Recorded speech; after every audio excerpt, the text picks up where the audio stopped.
Hey guys, it's me Dragon. So today's video will do who should you pull between this limited character banner, Jiyan and Yinlin. And of course I will do the consideration, maybe some of you confused, should you just wait for 1.1 like probably Genshin and Changle, right?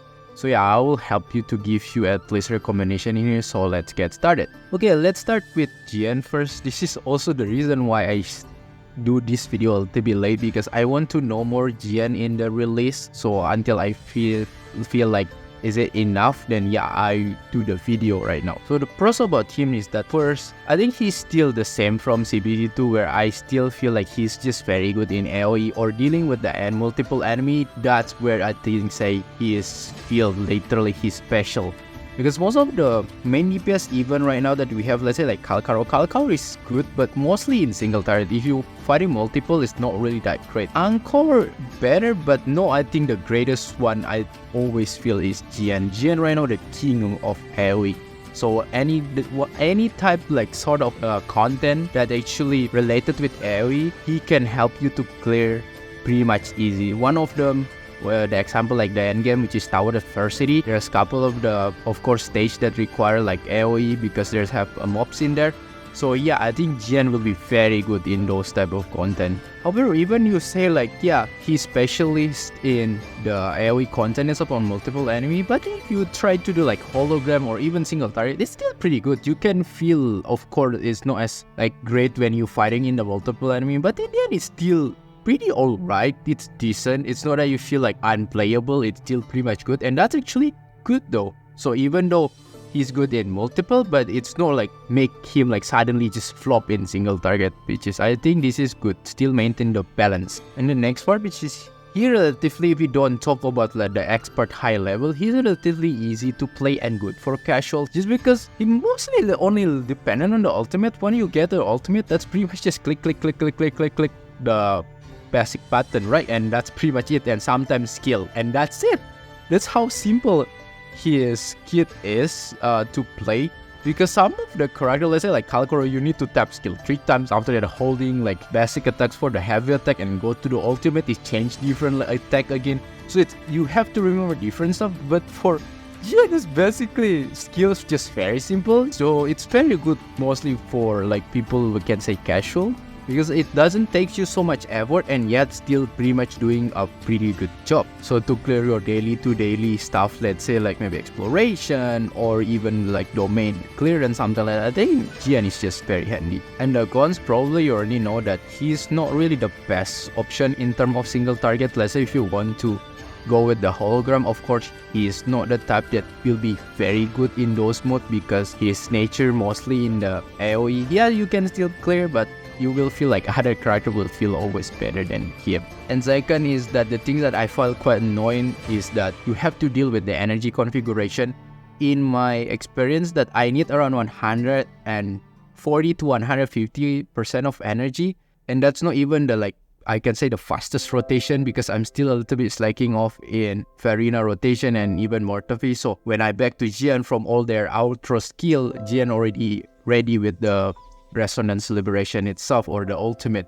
So because of that, yeah, you need to kind of adjust a little bit the resonance liberation, so something feels a little bit annoying in there if it's not ready. So yeah, that's everything that I feel about Jiyan. And if you still ask my recommendation, what is the reason for you to pull Jiyan if you're still in Ilma? First, if you still maybe need DPS, especially that focus in AoE or multiple target. Actually right now we don't really have much DPS that focus on AoE or multiple target. So if you feel like you need that for the future, then yeah, sure, you can pull for Jiyan, because I think he's just very good in multiple enemy type of content. Especially you want a character that helping you progress maybe in Tower Adversity, and of course he's one of the choice that you can go. Second, of course, maybe you like Jiyan character and maybe the gameplay stuff, because you find like it's cool, then yeah, pull for him. He's relatively good already. And let's move to Yinlin. Although Yinlin haven't released, I have a chance to test her on CBT2, and I test literally a lot until I pretty much, I think, going until level 70 and something like that. So I pretty much already have quite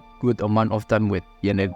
So let's start first with the pros or positive experience about her. First is that she is very good support and sub DPS, especially in an Electro, because there's one of her buff is buffing Electro damage. That's why the best one if you pair in an Electro type of team. And second is that also she's relatively very good in like typical team that you need to quick swap, because she's rotation is actually very fast. Like basically only you need to gather the charge, you all basic attack, or you want to do ultimate, and after you just move. That's fast as Hanwha, I can say, if you want to do like typical quick swapper. So it's good that if you maybe like to play in the fast-paced type maybe team, then she also pretty much good. So both in supporting Electro and like quick swapping type team, she is basically pretty good or suitable in there. Next, probably is the perk become limited type character. And in here that she has basically double outro skill buff compared to other character. If you just take a look, let's say Mortafi, he only have one outro skill buff, which is the heavy attack, right, or heavy damage. And then let's say take Jinxin, only like buff resonance liberation, that's only one. But Yinlin has two, basically buffing resonance liberations and also buffing electro damage. That basically double. So probably that's the perk being limited, and this is the first limited that have support type, so that's why she's currently the only one that have double outro skill buff. And that's make her actually her value as a support is just already beyond than others. And third, which is she actually can become an emergency electro DPS. I only say again, only for emergency. Let's say you don't have another DPS, or maybe your DPS is resistant to certain element. Let's say you fight the monkey and monkey is resistant to arrow, and you only have Jiyan. Of course you can choose as a Yinlin as a, of course, emergency electro DPS, and she can pretty much can work. Although it doesn't feel the greatest, but can work as an emergency. Next, Yinlin relatively flexible for team building. Although I can say she has one of the buffs that only lock for electro team, which is buffing the electro damage. But the other buff is buffing Resonance Liberation or Ultimate that can be used even for any type of the character. So because of that, at the worst, she still at least can be useful, and that relatively you can put in any type of team. Especially right now we don't have so much character. She pretty much can become your off slot in here to at least give you buff in your Resonance Liberation and still deal quite decent of damage. And let's move to the cons. This is basically not even a cons for the first one. But I know a lot of people want to use her as a main DPS, right? But I can tell again, she is mostly only support and sub DPS. If you want to force her as a main DPS, yes, still work decently, I say, as an emergency. But it might not feel the greatest if you just compare to the pure main DPS like other like Jiyan or Kalkaro or even Angkor or something like that. She will still okay, but not feel the greatest. Second, she is not really easy for you to parry, because she's using a rectifier, right? So she's kind of ranged, so you need couple of the space for you to parry. If you already, let's say, miss those timing, you probably will not able to parry. You need train at least, so it's not really as easy. Let's say like Rover, it's like straightforward, but this one, it's a little bit, it's harder. Third, Yinlin have some animation that quite long. Let's say whenever you already full the 4-deck circuit itself, then you decide to hold the heavy attack, she will sit down and have this lightning stuff. It actually took quite a long time, and sometimes with enemy hit, you will literally take damage. So sometimes in here, you need to learn how to swap cancel in order for you to not take damage, or even you want to optimize your rotation, then yeah, you quite need like swap cancel the animation.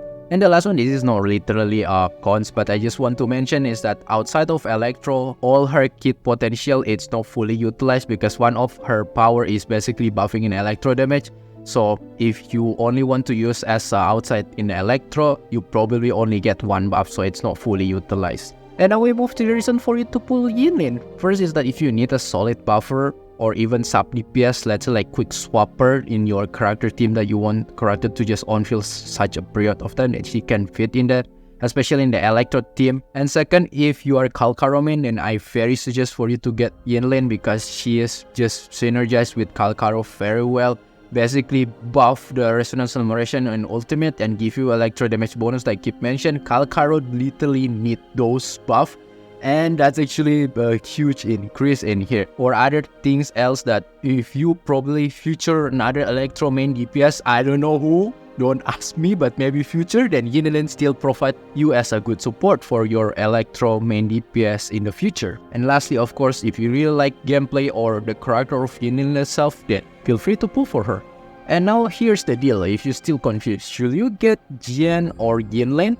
Then in here, of course, take note, this is only my opinion, you can take it or leave it. For me, I will choose Yinlin if you ask me between Jiyan or Yinlin, just because I feel Yinlin provide more flexibility, especially in the team building. Right now we don't have so much character, and if you want to pair like any type of team, she can still work. Although I can say, yeah, she's not fully utilized, but at least it's still useful in the end. So that's why I say Yinlin a little bit get benefit just from the flexibility in here as a buffer that can pretty much suitable. It almost gives the same vibe with Verina, but a little bit less flexible because the other buff is only for Electro. And that's everything for 1.0, but now maybe you're already thinking forward to the future, and then you say, should I say for 1.1, let's say like Jinxie or Changli, most probably because they already give the drip marketing? Then hear my advice, because right now we still don't know anything about these two, literally still blank, so the only thing that we can do is speculate. But there's a good thing. If you, let's say you aiming for Yinlin right now and you say like, should I get Yinlin or future character? Then my suggestion here, don't pull Yinlin on the day one. Just wait until probably almost the end of the banner, and usually until the end of the banner they already do the announcement. Let's say maybe another live stream, like they announce the banner. Well, they will do the same and they will show the, of course, their kit and their gameplay, and you just consider in there from those live stream for 1.1 and you say, oh, maybe should I get Yinlin or this character, because you already know, right, what their kits. So yeah, I say good things if you aim for Yinlin. I think it's better for you to just wait until the special program, probably for 1.1, or they reveal their kit or the gameplay, and from there you decide. But if you want to listen my Omega trash talk and Omega super speculation in here, this is just speculation. I have no like track record of Saliker, so I can be probably wrong. This is speculation. I'm just using brain from the pattern of how they release this limited character. So in here we just like assuming from their role. So let's say either Changli or Jinxie is DPS, then high likely Jinxie or Changli will become a better Persian DPS compared to the standard character, let's say like Kalkaro or Angkor, that either they will excel in AoE or single target.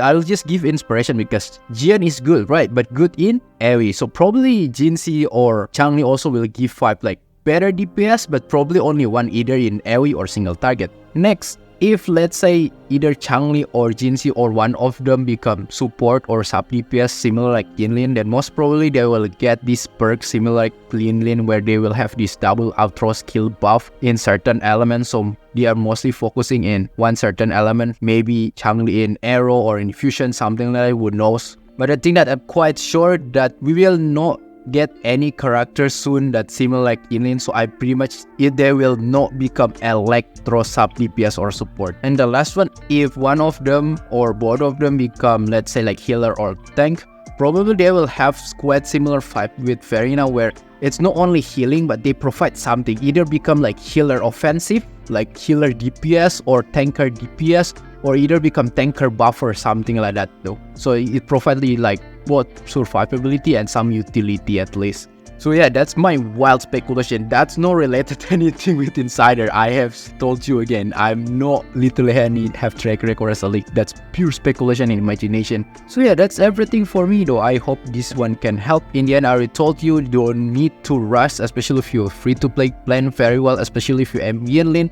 She is second half, so most probably they already revealed those future character in 1.1, so you don't really need to rush and take your plan very carefully. So yeah, I hope the best of luck in your pool, and if you like this video, feel free to hit the support button and like, and I will see you next time. Bye bye!